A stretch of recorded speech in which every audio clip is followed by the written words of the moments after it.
सबसे पहले हम आपको यह बताएंगे कि हमारे देश में ईडी के दुरुपयोग का आरोप लगाने वाले विपक्षी दल, विपक्षी नेता अब कैसे ईडी के खिलाफ लोकतंत्र का दुरुपयोग कर रहे हैं।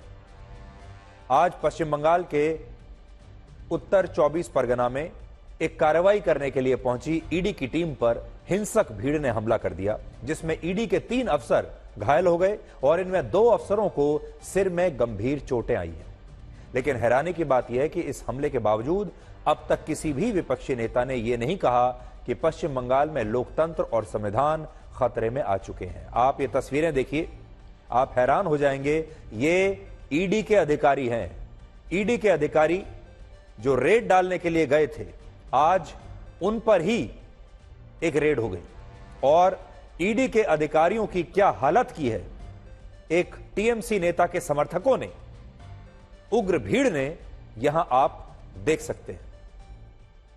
ईडी की टीम पश्चिम बंगाल के राशन वितरण घोटाले में टीएमसी के एक नेता शेख शाहजहां के घर पर छापा मारने के लिए गई थी, लेकिन इस दौरान वहां पहले से ही मौजूद भीड़ ने ईडी की इस टीम को घेर लिया और इसके बाद केंद्रीय सुरक्षा बल के जवानों की मौजूदगी में ईडी के अफसरों पर पथराव किया गया और जिस गाड़ी से ईडी की यह टीम वहां पहुंची थी रेड करने के लिए, उस गाड़ी में भी जबरदस्त तोड़फोड़ की गई। गाड़ी की तस्वीरें आप देख लीजिए। अब आप देखिए ये भीड़ कितनी हिंसक रही होगी और इस गाड़ी में कोई अगर बैठा होगा तो वो क्या बचा होगा। बड़ी बात यह है कि इस भीड़ ने ईडी की टीम को टीएमसी नेता के घर पर छापा मारने ही नहीं दिया, यानी रेड करने ही नहीं दी, और ईडी के अधिकारियों को यह धमकी दी कि अगर वो दोबारा गलती से भी इस इलाके में दिखाई दिए तो उन्हें इसका अंजाम भुगतना पड़ेगा। और इस हमले के बाद अब टीएमसी के नेता यह कह रहे हैं कि हमला करने वाले ये लोग वहां के स्थानीय निवासी हैं और जिन्होंने ईडी के अधिकारियों के उकसाने पर अपने नेता का बचाव किया और इस तरह से यह घटना हो गई। लेकिन आप खुद सोचिए, क्या वाकई में ऐसा संभव है कि इस देश के आम लोग एक ऐसे नेता को बचाने के लिए ईडी पर ही हमला बोल दें जिस नेता पर भ्रष्टाचार के गंभीर आरोप हैं? ऐसी कौन सी जनता हो सकती है हमारे देश की जो किसी भ्रष्ट नेता को, जो कि उनका हिस्सा खा रहा है, उसको बचाने के लिए ईडी पर हमला कर दे? ईडी के मुताबिक पश्चिम बंगाल में गरीबों की मदद के लिए जो राशन वितरण योजना चलाई जा रही थी, उसका 30% राशन गरीबों को देने के बजाय टीएमसी के कुछ नेताओं ने बाजार में दुकानों पर बेच दिया और ऐसा करके 100 करोड़ रुपए से भी ज्यादा का घोटाला किया। लेकिन अजीब बात यह है कि टीएमसी के जिस नेता ने गरीबों के हिस्से का अनाज बाजार में बेचकर यह घोटाला किया, इतना पैसा कमाया, गरीबों के हिस्से में जो राशन आना चाहिए था, जो अनाज आना चाहिए था, उसे दुकानों पर बेच दिया, उसी नेता को बचाने के लिए उन्हीं गरीब लोगों ने ईडी की टीम पर हमला कर दिया। क्या आपके गले यह बात उतरेगी? क्योंकि टीएमसी पार्टी ऐसा ही कह रही है। हालांकि अगर आप हमले के वक्त की इन तस्वीरों को ध्यान से आज देखेंगे तो आपको यह पता चलेगा कि इस हिंसक भीड़ में शायद ही कोई व्यक्ति ऐसा होगा जिसे ठीक से यह भी पता हो कि ईडी क्या है, ईडी यहां पर क्या करने के लिए आई है, यह रेड किस लिए डाली जा रही है, क्या आरोप हैं और यह पूरा स्कैम क्या है। सच्चाई तो यह है कि ईडी की रेड को नाकाम करने के लिए इस भीड़ को वहां पर जानबूझकर इकट्ठा किया गया था और यह बात खुद ईडी के अधिकारियों ने कही है। ईडी ने कहा है कि यह हमला एक साजिश के तहत हुआ क्योंकि टीएमसी नेता को डर था कि अगर ईडी की टीम उनके घर तक पहुंच गई तो ईडी के हाथ कुछ ऐसे सबूत लग जाएंगे जो इस घोटाले में इस नेता की गिरफ्तारी का पक्का कारण बन सकते हैं।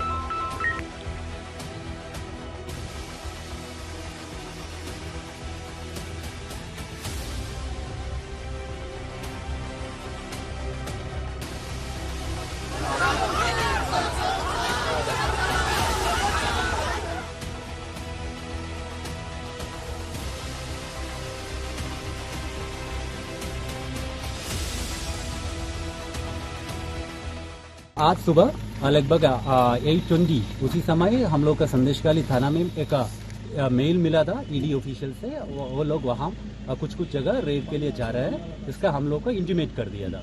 उसी समय जल्दी हम लोग पुलिस टीम इकट्ठा कर वहाँ भेज दिया था। हम लोग वहाँ पहुँचने के माने उतना एक टाइम लगता है, हम जोग्राफिकली बहुत डिफिकल्ट टेरेन है। वहाँ से हम लोग पहुँचने के समय वहाँ बहुत कुछ लोग इकट्ठा ऑलरेडी हुआ था, क्राउड था। तो हम लोग जल्दी वहाँ से कितना भी गवर्नमेंट ऑफिशियल वहाँ था सबको हम लोग सेफली रेस्क्यू किया। इसी रास्ते से आज सुबह ईडी की टीम सीआईएसएफ के जवानों के साथ जब गई सरबेरिया यानी कि संदेशखाली इलाके की तरफ, उनके गाड़ी को रोका गया और उनके गाड़ी पर पत्थरबाजी की गई। यहाँ से ही सरबेरिया जाया जाता है और कुछ ही सामने जाकर उनको रोका गया था, यही उनका दावा है। एक रेड करने जा रहे थे राशन स्कैम में एक तृणमूल के नेता के घर पे, और ईडी का दावा है कि वहाँ पर ही उनके समर्थकों ने यानी कि उस नेता के समर्थकों ने उनको रोका और उन पर पत्थरबाजी की गाड़ी के ऊपर और उनको भी पीटा, जिससे उन्हें चोट लगी।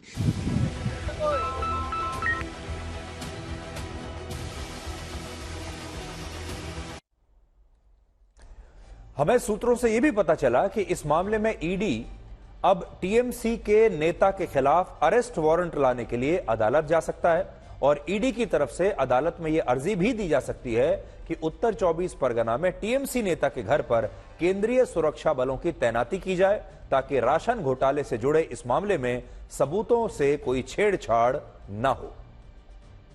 इस मामले में पश्चिम बंगाल के राज्यपाल डॉक्टर सीवी आनंद बोस ने राज्य के मुख्य सचिव को एक सम्मन जारी करके इस घटना पर जवाब मांगा है और ईडी के घायल अफसरों से अस्पताल जाकर उन्होंने मुलाकात भी की है।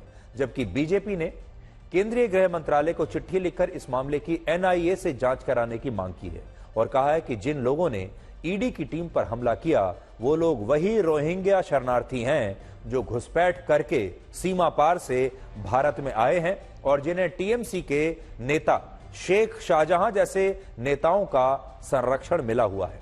हालांकि टीएमसी ने इन आरोपों को गलत बताया है। Shame for all of us. It's a challenge to democracy. Bengal is under attack. Democracy is under attack. This is something which cannot be tolerated at any cost. We will activate everything possible to see that democracy is not allowed to rule the roost in Bengal. देखिए, इन सब के against में complain है और corruption के charges है, तो स्वाभाविक है इनके ऊपर तो ईडी का कार्रवाई होगा, क्वाइट ऑब्वियस है। लेकिन जिस तरीके से आज संदेशखाली में शाहजहान शेख के वहाँ पे जिस तरीके से ईडी के अफसर के ऊपर प्रेस के ऊपर जो हमला हुआ है, वो दिखाता है कि बंगाल में रोहिंग्या मुस्लिम जो है उनको घुस के बंगाल की पूरी लॉ एंड ऑर्डर को क्या कर चुके हैं। और ये जो ईडी के साथ हो रहा है, ये सिर्फ ईडी के साथ नहीं हो रहा है, ये अपना बंगालियों का फ्यूचर दिखा रहा है। बंगालियों के साथ भी ऐसे आगे आने वाले समय में होने वाला है। जो हो रहा है रोज कहीं ना कहीं तृणमूल का किसी लीडर को डिस्टर्ब करने के लिए, हैरास करने के लिए, नेगेटिव न्यूज करने के लिए भाजपा का इंस्ट्रक्शन पर ये एजेंसी वालों और सेंट्रल फोर्सेस वहां पर जा रहा है और इलाका में प्रोवोकेशन दे रहा है, ऐसा एलिगेशन हमारा पास आ रहा है। संदेशखाली में भी वही हुआ। सत्तारूढ़ पार्टी के गुंडों ने, दरिंदों ने जो हमला बोला है आज ईडी के ऑफिसरों के खिलाफ, इसमें ये जगजाहिर होते हैं कि बंगाल में कानून और व्यवस्था की हाल कितना बुरा होते जा रहे हैं, क्योंकि बंगाल में ये सारे आदि है। आज जख्मी हुए हैं, कल ईडी वाले अगर खत्म हो जाए, खून हो जाए, तो हमें मुझ जैसे लोगों के लिए ये अचरज की बात नहीं होगी। असली बात यह है, पूरा देश अभी पूरी तरह थक गया ईडी सीबीआई का ड्रामा देखते देखते। ये दिल्ली द्वारा परिचालित, दिल्ली द्वारा मॉनिटर्ड एंड इंजीनियर जो इन्वेस्टिगेशन का नाम में जो तमाशा चल रहा है पूरा देश में अपोजिशन के खिलाफ, स्पेशली हमारा पश्चिम बंगाल में तृणमूल कांग्रेस के खिलाफ डेली बेसिस में जो ये बिग कॉन्स्पिरेसी चल रहा है, जो पूरा देश में अपोजिशन के खिलाफ चल रहा है, ये देखते देखते पूरा देश का आदमी थक गया। उल्टी दूसरी तरफ आप देखिए, जो बंदा यहाँ पर ये सब स्टफ को सोशल मीडिया में पोस्ट कर रहा है, उसको पूरा कैमरा का सामने पैसा लेते हुए देखा गया।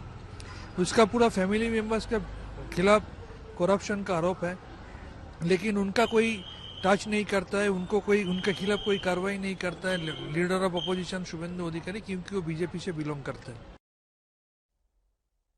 अब इस समय देश में स्थिति ऐसी हो गई है कि ईडी अगर किसी भी ऐसे राज्य में कोई कार्रवाई करने के लिए जाती है जहां किसी विपक्षी दल की सरकार है, जैसे पश्चिम बंगाल हो गया, जैसे तमिलनाडु हो गया, जैसे केरल हो गया, कुछ दिन पहले राजस्थान था या छत्तीसगढ़ था, या अभी बिहार है जहां पर विपक्षी दलों की सरकारें हैं।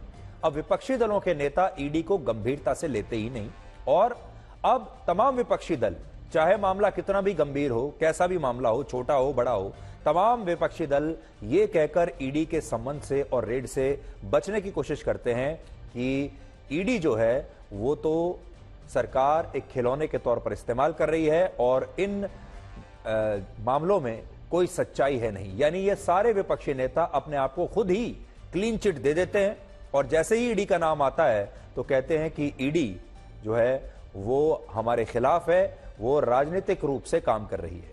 और ये एक अजीब सा बहाना हो गया है जिसे हर विपक्षी नेता, हर विपक्षी दल इसी बहाने को हर जगह इस्तेमाल कर रहा है। अब इसका मतलब क्या होगा कि घोटाले चलते रहेंगे, मामले भ्रष्टाचार के बढ़ते रहेंगे और ईडी कोई कार्रवाई कर नहीं पाएगी, क्योंकि हर नेता यही कह देगा क्योंकि मैं विपक्ष का नेता हूं इसलिए मुझे निशाना बनाया जा रहा है। और इसीलिए देखिए आज इस हमले के बीच बिहार में ईडी ने तेजस्वी यादव को जमीन के बदले नौकरी देने के एक और घोटाले में दूसरी बार पूछताछ के लिए बुलाया था, लेकिन तेजस्वी यादव आज भी ईडी के सामने पेश नहीं हुए और उन्होंने यही कहा कि वो सरकारी कार्यक्रमों में व्यस्त हैं, कार्यक्रमों में, और इसकी वजह से वो ईडी के संबंध पर पूछताछ के लिए पेश नहीं होंगे। और ऐसा करने वाले वो अकेले नेता नहीं हैं, तमाम विपक्षी नेता अब यही कर रहे हैं। इनसे पहले अरविंद केजरीवाल 3 बार, हेमंत सोरेन 7 बार, लालू यादव 1 बार, ममता बनर्जी के भतीजे अभिषेक बनर्जी 2 बार ईडी का सम्मन जारी होने पर पूछताछ के लिए नहीं गए। और इसका कारण यह है कि ऐसे मामलों में सम्मन का उल्लंघन करने वाले नेताओं के खिलाफ ईडी कार्रवाई करने के लिए ईडी के पास कोई मजबूत कानूनी विकल्प नहीं है। ईडी ज्यादा से ज्यादा या तो इन नेताओं को एक नया सम्मन जारी कर सकता है या सम्मन का पालन कराने के लिए इन नेताओं के खिलाफ कोर्ट में जा सकता है, और कोर्ट में भी उसका रास्ता आसान नहीं है।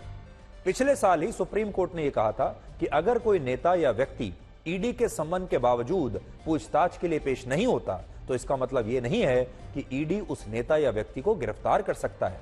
और इस बात का ये सारे नेता अब जमकर फायदा उठा रहे हैं, क्योंकि ये जानते हैं कि अगर ये ईडी के सामने पेश नहीं हुए तो भी ईडी इन्हें गिरफ्तार नहीं कर पाएगा। बड़ी बात यह है कि ईडी जब पूछताछ के लिए बुलाता है तो विपक्षी नेता ईडी के सामने पेश नहीं होते, और जब ईडी की टीम कार्रवाई करने के लिए, रेड डालने के लिए इन नेताओं के ठिकानों पर जाती है तो उसे हमला करके, घायल करके वहां से भगा दिया जाता है। और फिर ये सारे विपक्षी नेता ये कहते हैं कि केंद्र सरकार ईडी का दुरुपयोग कर रही है, जबकि कड़वा सच ये है कि ये तमाम विपक्षी नेता भ्रष्टाचार के मामलों में ईडी से बचने के लिए ईडी के खिलाफ, कानून के खिलाफ लोकतंत्र का दुरुपयोग कर रहे हैं और अपनी सरकारों का दुरुपयोग कर रहे हैं। देखिए जहां जहां ये चुने हुए हैं, जहां जहां इनकी सरकारें हैं, वहां पुलिस इनके पास है, प्रशासन इनके पास है, और ये उसी का इस्तेमाल करके हर बार ईडी से बच जाते हैं। आपको याद होगा जब ईडी ने अरविंद केजरीवाल को समन किया था तो केजरीवाल पंजाब के होशियारपुर में चले गए थे और उन्होंने कहा कि मैं तो विपश्यना करने के लिए जा रहा हूं। अब होशियारपुर इसलिए गए, पंजाब ही क्यों गए, जबकि पंजाब के मुख्यमंत्री विपश्यना के लिए आंध्र प्रदेश जाते हैं, विशाखापट्टनम जाते हैं। वो इसलिए गए क्योंकि वो जानते थे कि पंजाब में उनकी सरकार है, पंजाब पुलिस उनके पास है, प्रशासन उनके पास है, और अगर ईडी कोई कार्रवाई करने के लिए आ भी गया तो उनकी प्रशासन, उनका सरकार, उनकी पुलिस ईडी के लोगों को वहां तक पहुंचने नहीं देगी। तो अब एक ही देश में कई कई देश बन गए हैं, एक ही देश में अलग अलग कानून बन गए हैं, एक ही देश में अलग अलग संविधान का पालन हो रहा है। और इस बात को आप हरियाणा से आई इन तस्वीरों से और भी अच्छी तरह समझ पाएंगे। आज हरियाणा में अवैध खनन घोटाले से जुड़े एक मामले में ईडी ने इंडियन नेशनल लोक दल पार्टी के पूर्व विधायक दिलबाग सिंह के ठिकानों पर रेड की, और जब रेड डाली गई तो ईडी को 5 करोड़ रुपया कैश मिला, 4 किलोग्राम सोना मिला और विदेशों में बने हथियार और राइफल्स बरामद हुए। ये हथियार है। पैसे आप देख लीजिए, 5 करोड़ रुपए। लेकिन फिर भी ये विपक्षी नेता यही कहते हैं कि इस देश में ईडी का दुरुपयोग हो रहा है। अब बड़ी बात यह है कि अगर ईडी का दुरुपयोग हो रहा है तो इन साहब के पास, जो कि अभी विधायक भी नहीं है, पूर्व विधायक हैं, इतना पैसा कैश कैसे मिला, इतना सोना कैसे मिला, और इनके पास ये हथियार क्या कर रहे थे, ये इनसे पूछा जाना चाहिए। अब देखिए, इन बंदूकों के साथ 300 कारतूस भी हैं। अब इन पूर्व विधायक साहब से यह पूछा जाना चाहिए कि 300 कारतूस इनके पास क्या कर रहे थे, इन्हें इन 300 कारतूसों की क्या आवश्यकता थी, क्या करने वाले थे इस कारतूस का, इन बंदूकों का।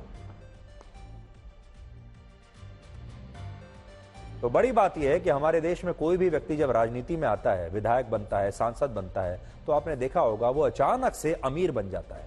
ये सारे वो लोग हैं जो गरीबी को मुद्दा बनाकर राजनीति में आए थे, अपने आप को गरीब बताते थे, जो गरीबों की राजनीति आज भी करते हैं, जो कहते हैं कि हम गरीबों की राजनीति करते हैं, हम पिछड़ों की राजनीति करते हैं। गरीब तो गरीब रह जाता है, पिछड़े भी पिछड़े ही रह जाते हैं। लेकिन इन नेताओं की लॉटरी लग जाती है, और जैसे ही ये विधायक बनते हैं, जैसे ही ये सांसद बनते हैं या नेता बन जाते हैं, अब आप देखिए इनके घर पर कैसे करोड़ों रुपया ऐसे आपको बिखरा हुआ मिलेगा। हथियार आ जाते हैं, कारतूस आ जाते हैं, सोना चांदी आ जाता है, संपत्ति आ जाती है। कहां से आती है? आज हम आपको एक बताना चाहते हैं। आप तमाम ऐसे नेताओं का अपने मन से भी ऑडिट करके देखिएगा। आपके देश में अलग अलग राज्यों में ऐसे कितने नेता हैं जो आज से 20, 25, 30 साल पहले बिल्कुल गरीब हुआ करते थे, एक कमरे के मकान में रहते थे, एक साइकिल तक उनके पास नहीं थी, और फिर वो गरीबों की भलाई का नाम लेकर राजनीति में आ गए। उन्होंने जो अपनी पार्टियां बनाई वो भी समाजवाद के नाम पर बनाई, गरीबों के नाम पर बनाई, पिछड़े वर्गों के नाम पर बनाई, दलितों के नाम पर बनाई। और आज उन तमाम नेताओं के पास 10 से, आप सोच लीजिए, ये पूरी जो कहानी है ये 20 से 25 साल की होगी। और आज इन तमाम नेताओं के पास इनकी संपत्ति देख लीजिए, ये जिन गाड़ियों में चलते हैं वो देख लीजिए, इनके बड़े बड़े बंगले देख लीजिए, इनके बैंक बैलेंस देख लीजिए, और कितनी संपत्ति इनके पास है वो भी आज आप देख सकते हैं। कहां से आई? एक विधायक की तनख्वाह तो कुछ नहीं है, एक सांसद की तनख्वाह भी कुछ नहीं है, और नेता बनने के बाद भी आपको तनख्वाह उतनी ही मिलती है जितनी किसी एक सरकारी अफसर को मिलती है। क्या कोई सरकारी अफसर जो ईमानदारी से काम करता है इतना पैसा बना सकता है? अब आप खुद सोचिए। अब हम आपको आज की एक बड़ी खबर के बारे में बताएंगे, और वो ये है कि कांग्रेस पार्टी के शीर्ष नेतृत्व ने अपनी पार्टी के नेताओं को अयोध्या जाकर राम मंदिर के दर्शन करने की इजाजत दे दी है। यानी आज बड़ी खबर यह है कि कांग्रेस के नेताओं को आज एक नई आजादी मिली है, और यह आजादी है राम मंदिर जाने की आजादी। सूत्रों के मुताबिक कांग्रेस पार्टी के अध्यक्ष मल्लिकार्जुन खड़गे ने कहा है कि कांग्रेस के किसी भी नेता को राम मंदिर जाने की मनाही नहीं है, और सभी नेता अयोध्या जाकर राम मंदिर के दर्शन करने के लिए पूरी तरह से स्वतंत्र हैं, आजाद हैं, और उन्हें आज ये आजादी दे दी गई है। लेकिन सोचिए कितनी बड़ी बात है कि कांग्रेस में नेताओं को राम मंदिर जाने के लिए पार्टी आलाकमान से परमिशन लेनी पड़ रही है, इजाजत लेनी पड़ रही है। और ये इजाजत लेने की नौबत आई कैसे? ये नौबत आई कैसे कि मल्लिकार्जुन खड़गे को ये कहना पड़े कि हमारी पार्टी के अगर कुछ नेता जाना चाहते हैं राम मंदिर तो वो जा सकते हैं। यानी राम मंदिर जाने के लिए क्या कोई मनाही है? क्या राम मंदिर जाने के लिए पहले किसी से अर्जी लगानी पड़ेगी, पहले परमिशन लेनी पड़ेगी? क्या राम मंदिर जाना बुरी बात है? क्या राम मंदिर जाना वर्जित है? हमें जो जानकारी मिली उसके मुताबिक उत्तर प्रदेश और बिहार कांग्रेस के कुछ बड़े नेता 22 जनवरी से पहले ही अयोध्या जाकर राम मंदिर के दर्शन करना चाहते थे, लेकिन इस पर कांग्रेस पार्टी के शीर्ष नेतृत्व की रणनीति स्पष्ट नहीं थी, और इसकी वजह से ये तमाम नेता कोई फैसला नहीं ले पा रहे थे। और इसका एक कारण यह था कि अब तक सोनिया गांधी ने यह फैसला नहीं किया है कि वो 22 जनवरी को राम मंदिर के उद्घाटन समारोह में शामिल होने के लिए जा रही हैं या नहीं जा रही हैं। अब कांग्रेस पार्टी के नेताओं को यह संकोच था कि अगर सोनिया गांधी 22 जनवरी को अयोध्या नहीं गई और उनसे पहले ये नेता अयोध्या चले गए तो पार्टी कहीं इसे अनुशासनहीनता न मान ले, और इसकी वजह से पार्टी अध्यक्ष मल्लिकार्जुन खड़गे को आज ये कहना पड़ा कि कांग्रेस के किसी भी नेता को राम मंदिर जाने की मनाही नहीं है। और सोचिए, अगर खड़गे साहब को यह बात कहनी पड़ रही है तो फिर राम मंदिर को लेकर कांग्रेस के अंदर कैसा माहौल होगा, इसकी कल्पना आप खुद कर सकते हैं। असल में सोनिया गांधी के सामने एक धर्म संकट है। धर्म संकट यह है कि अगर वो राम मंदिर के उद्घाटन समारोह में जाती हैं तो उनका जो मुस्लिम वोट बैंक है, जो बाबरी मस्जिद का समर्थक है, जो इसलिए नाराज है क्योंकि बाबरी मस्जिद नहीं बनी, वो सोनिया गांधी से नाराज हो जाएगा। और अगर वो जाती हैं तो ये वर्ग नाराज हो जाएगा। और अगर वो नहीं जाती हैं तो बीजेपी उनके न जाने को हिंदुओं के खिलाफ एक बड़ा कदम बनाकर इसे एक बड़ा मुद्दा बना देगी। इसलिए सोनिया गांधी इस समय एक धर्म संकट में है। अब हमारा आपसे एक सवाल है कि क्या किसी व्यक्ति को इसलिए दंगाई और सांप्रदायिक कहा जा सकता है क्योंकि उसने राम मंदिर के लिए संघर्ष करते हुए अपने प्राणों का बलिदान दिया था? अयोध्या के कार सेवक रमेश कुमार पांडे के साथ हमारे देश के कुछ नेताओं ने बिल्कुल ऐसा ही किया। असल में राम मंदिर की जो पूरी छवि है वो हमारे देश की राजनीति में हमारे देश के नेताओं ने ऐसी ही बनाकर रखी है कि जो राम मंदिर के समर्थक हैं वो सांप्रदायिक है। कोलकाता के कोठारी बंधुओं और अयोध्या के कार सेवक वासुदेव गुप्ता और राजेंद्र धरकार की तरह रमेश कुमार पांडे ने भी वर्ष 1990 में राम मंदिर के लिए निकाली गई कार सेवा के दौरान पुलिस की गोलीबारी में अपनी जान गंवाई। लेकिन उनकी मृत्यु के बाद उनका यह कहकर अपमान किया गया कि वो एक कट्टर हिंदू थे और इसीलिए उनके साथ जो कुछ हुआ उसमें कुछ भी गलत नहीं है। 40 वर्ष के रमेश कुमार पांडे खुद को भगवान राम का परम भक्त बताते थे और ये कहते थे कि राम मंदिर के लिए वो अपने प्राणों का बलिदान भी दे सकते हैं, और उन्होंने दे भी दिया। 2 नवंबर 1990 को जब उत्तर प्रदेश के तत्कालीन मुख्यमंत्री मुलायम सिंह यादव ने कार सेवकों पर गोली चलाने के आदेश दिए थे, तब रमेश कुमार पांडे भी अयोध्या में अपने परिवार को यह कहकर बाहर निकले थे कि वो भगवान राम की सेवा करने के लिए कार सेवा में शामिल होने जा रहे हैं। लेकिन इस कार सेवा के दौरान पुलिस ने गोलियां चलानी शुरू कर दी, जिसमें सिर में गोली लगने से रमेश कुमार पांडे की मौत हो गई। रमेश कुमार पांडे उस समय सिर्फ 40 साल के थे और वो अपने पीछे छोटे छोटे 4 बच्चों को छोड़ गए थे, जिनमें उनका सबसे छोटा बेटा सिर्फ उस समय 1.5 साल का था। जरा कल्पना कीजिए, आज भी जब हमारी टीम अयोध्या में उनके घर पहुंची तो हमने देखा कि उनका परिवार अब भी अयोध्या में किराए के एक छोटे से मकान में रहता है, जिसमें जरूरी सुविधाएं तक नहीं है। लेकिन इस गरीबी में भी उनकी पत्नी और उनके बेटे यही कहते हैं कि आज उनके पिता जहां कहीं भी होंगे, राम मंदिर के बनने से उनकी आत्मा को शांति जरूर मिली होगी।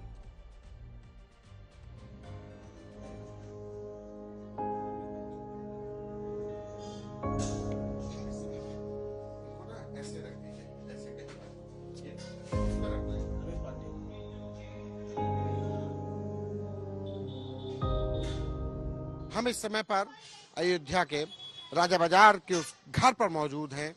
ये वो घर है जहां पर शहीद हुए कार सेवक का परिवार रमेश पांडे, जो 2 नवंबर 1990 को शहीद हुए पुलिस की गोली से, जिनकी जान गई, उनका परिवार यहां रहता है। हम घर के अंदर चल रहे हैं। पुराना मकान है, पुराने आर्किटेक्ट का है, तो कहा जा सकता है कि बहुत तंग गलियां हैं। आपको चढ़ने के लिए 2 लोग एक साथ नहीं इसमें चढ़ सकते हैं। ऊपर ही चलते हैं। ऊपर आपको परिवार रहता है किसी तरीके से। ये घर है, किराए का मकान है, जिसमें उनकी पत्नी गायत्री, उनका छोटा बेटा सुरेश रहता है। पहले जरा घर भी दिखा देते हैं। एक किराए का मकान है, किसी तरीके से गुजर बसर के लिए ये पूरा छोटे कमरे हैं, इसी में रहता है पूरा परिवार। इसमें शादीशुदा जो बेटा है, उसके पत्नी और बच्चे भी इसी पोर्शन में रहते हैं। ये वो माली हालत है उस कार सेवक की जिसने अपनी जिंदगी न्यौछावर कर दी राम मंदिर आंदोलन के लिए। हमारे साथ गायत्री जी हैं, उनकी पत्नी हैं। कितनी कष्ट हुआ, कब क्या हुआ उस दिन 2 नवंबर को क्या हुआ था? अगर 2 नवंबर पे गए थे जन्म होम, तो मतलब पता लाग के 10 बजे गोली लग गई यहाँ पे। अच्छा। तब हमको मालूम हुआ, सब बताए मोहल्ला वाले। होने वाले सब बताएं तो फिर मतलब बच्चे तो उस समय बहुत छोटे रहे होंगे। बहुत छोटे रहे। कितने बड़े बच्चे थे? बड़ा वाला 8 साल का रहा। 8 साल में 3 लड़के और रहे हैं, 2 लड़की और 2 लड़की। इतने दिनों तक अकेले इन 4 बच्चों को पालना बड़ा मुश्किल का दौर रहा होगा, वो बहुत मुश्किल से चला होगा। बहुत मुश्किल से चला है। पढ़ाओ लिखाओ सब लड़कन का। जब मुलायम गोली चलवाए थे तब भी सब मार आफत मचा रहे हैं, तभी लड़के छोटे रहे हैं। तबाह हो ही गया है आज। राम के लिए सब कुछ चला गया। हाँ, राम के लिए। आज अगर वो जिंदा होते तो खुश होते, राम मंदिर बन रहा, कितने खुश होते? कितने खुश होते हैं और का, और सब बना लेते, अपने आगे बढ़ते लड़कन को लेके। अब हमसे उनसे मिलना है, कौन मेरा मिली उनसे को मतलब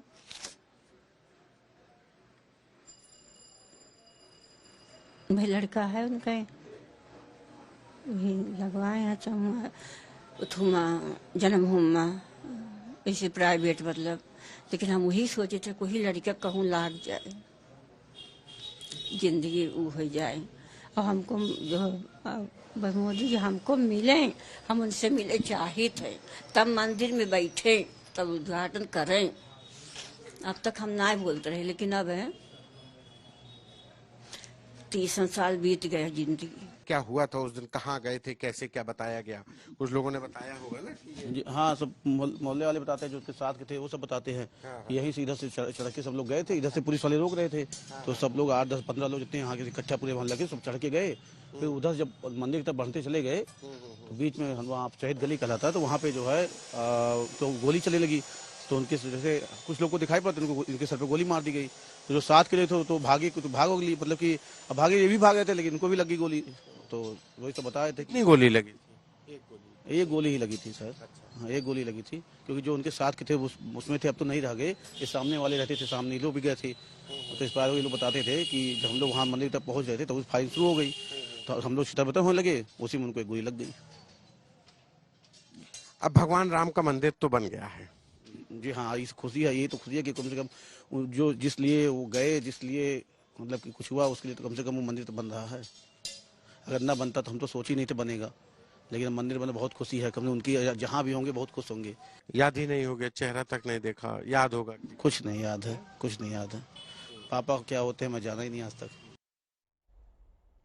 आज आप देख रहे होंगे कि राम मंदिर जाने की होड़ लगी हुई है। आज हर कोई राम मंदिर जाना चाहता है। जिसे राम मंदिर जाने का आमंत्रण मिल रहा है वो सब सोशल मीडिया पर पोस्ट डाल डाल कर कह रहे हैं कि देखिए हमें भी भगवान राम ने बुला लिया।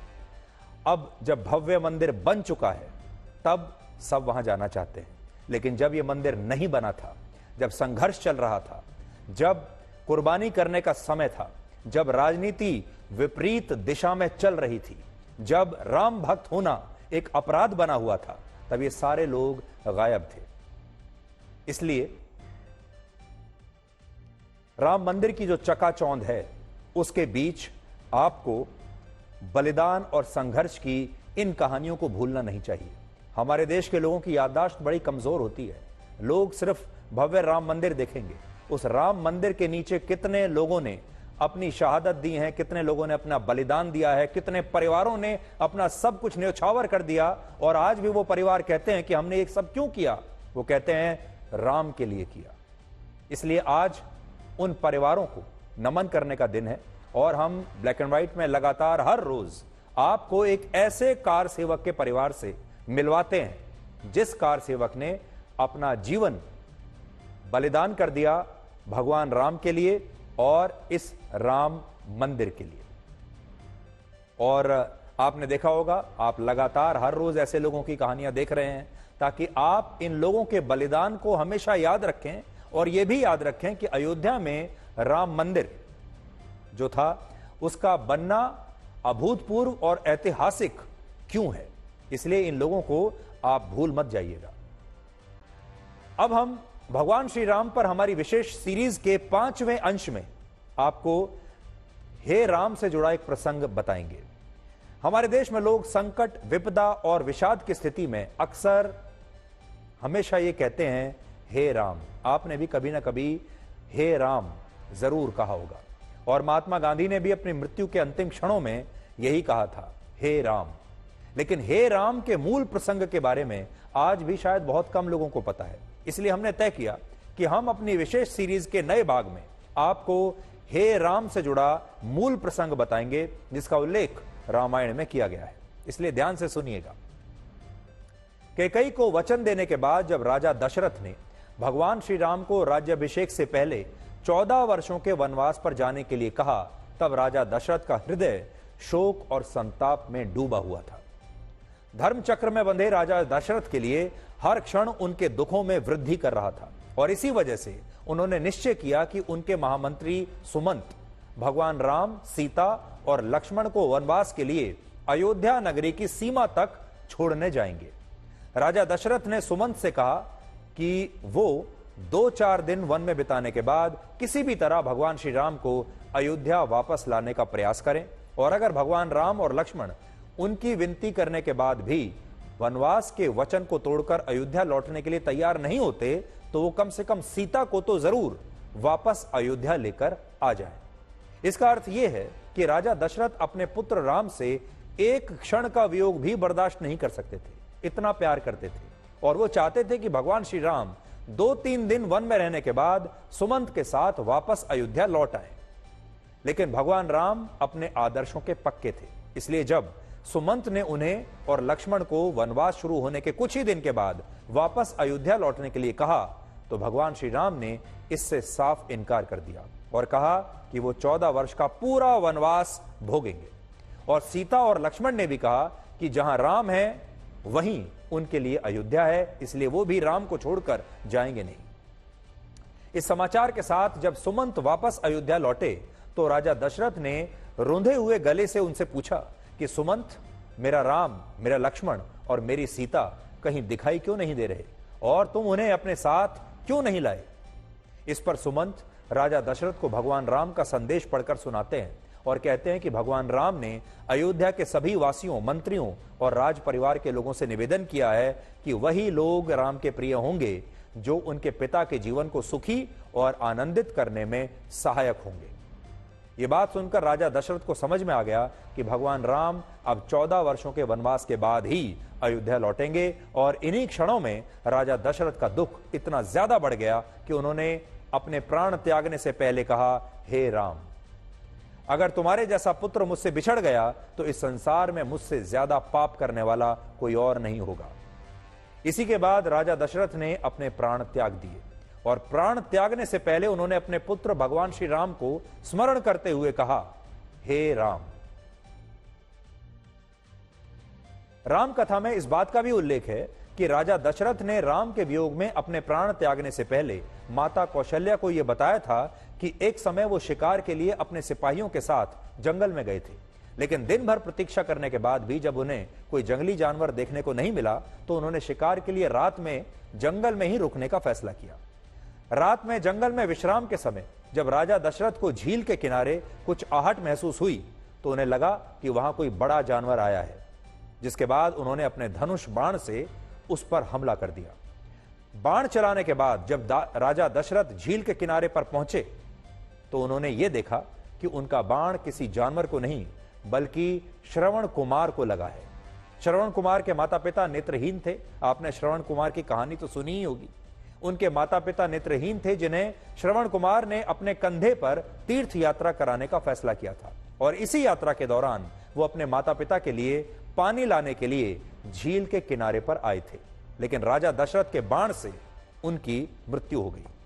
जब राजा दशरथ श्रवण कुमार को मृत अवस्था में उनके बूढ़े माता पिता के पास लेकर पहुंचे और उन्हें यह बताया कि उनके पुत्र के प्राण जा चुके हैं तो श्रवण कुमार के माता पिता ने राजा दशरथ को यह श्राप दिया कि उनकी तरह एक दिन राजा दशरथ को भी पुत्र वियोग की वजह से अपने प्राण त्यागने होंगे।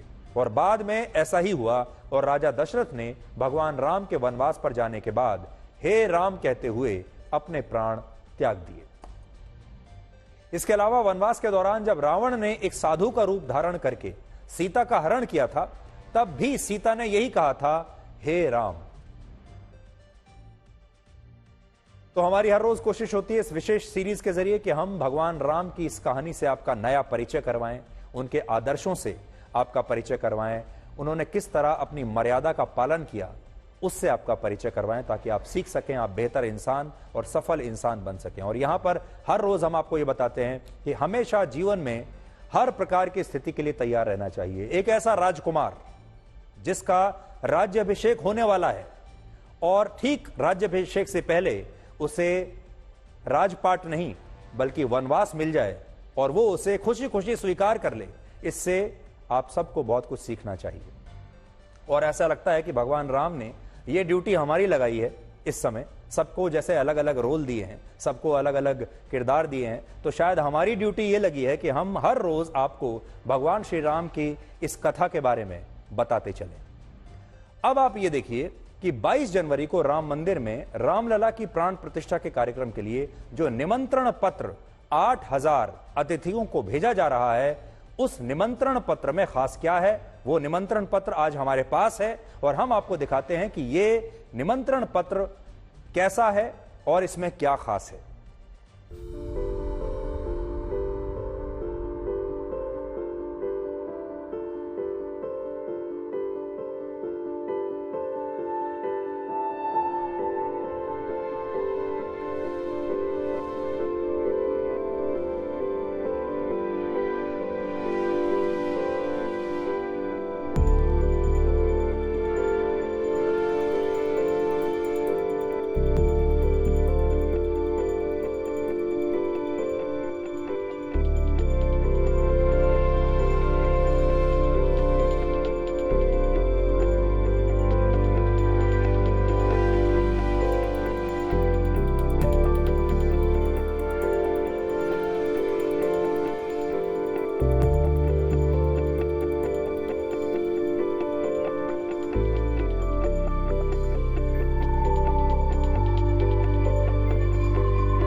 तो ये है वो इनविटेशन कार्ड जो राम मंदिर के उद्घाटन समारोह के लिए लोगों को भेजा जा रहा है। अब हम आपको आखिर में ये बताएंगे कि इस वर्ष भारत के दो पड़ोसी देश पाकिस्तान और बांग्लादेश में चुनाव हो रहे हैं, लेकिन इन दोनों देशों में चुनाव के नाम पर मजाक हो रहा है। ये दोनों पड़ोसी देश एक समय भारत का हिस्सा थे, लेकिन आज इन तीनों देशों में से भारत वो अकेला देश है जहां सत्ता की चाबी जनता के पास है। और इससे यह पता चलता है कि अगर किसी देश का राजनीतिक नेतृत्व खराब हो तो उस देश का वही हाल होता है जो आज पाकिस्तान का है या बांग्लादेश के चुनाव जिस तरह से हो रहे हैं। आपने वन मैन शो के बारे में तो जरूर सुना होगा, लेकिन बांग्लादेश में इस समय वन वुमन शो चल रहा है, क्योंकि बांग्लादेश की प्रधानमंत्री शेख हसीना के सामने कोई विरोधी दल या विरोधी नेता है ही नहीं और उनकी जीत चुनाव से पहले ही पक्की हो चुकी है। 7 जनवरी को यानी 2 दिन के बाद होने वाली वोटिंग वहां सिर्फ एक फॉर्मेलिटी है, एक दिखावा भर है।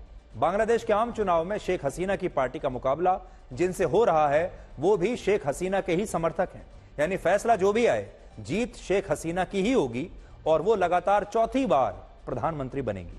और ऐसा नहीं है कि बांग्लादेश में विपक्ष नहीं है, वहां भी विपक्षी पार्टियां हैं, लेकिन उनके नेता और हजारों कार्यकर्ता पिछले 3 महीने से जेल में बंद है।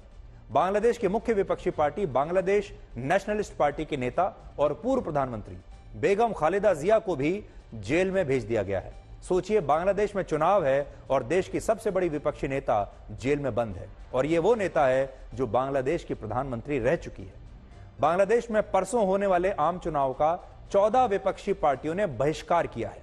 वो ये मांग कर रही हैं कि पहले एक केयर टेकर सरकार बनाई जाए और फिर उसकी देखरेख में चुनाव हो ताकि चुनाव निष्पक्ष हो सके। लेकिन प्रधानमंत्री शेख हसीना इसके लिए तैयार नहीं हुई। तो बड़ा दिलचस्प होगा बांग्लादेश का ये एक तरफा चुनाव देखना, और क्योंकि ये 7 तारीख को चुनाव है, 2 दिन के बाद जिस दिन ये चुनाव हो जाएगा उस दिन आपको हम विस्तार से एक विश्लेषण दिखाएंगे बांग्लादेश की राजनीति का। लेकिन आज बड़ी बात यह है कि बांग्लादेश एक जमाने में भारत का हिस्सा हुआ करता था और पाकिस्तान भी एक जमाने में भारत का ही हिस्सा होता था। आज इन दोनों जगहों पर लोकतंत्र का क्या हाल है आप देख लीजिए। भारत अकेला ऐसा देश है जहां लोकतंत्र एक स्वस्थ स्थिति में आज भी आपके सामने है और आज भी सत्ता की चाबी भारत में जनता की जेब में है। जब चलना नहीं आता था तब कोई गिरने नहीं देता था, और जब चलना सीख लिया तो हर कोई गिराने में लगा है और यही जीवन की कड़वी सच्चाई है।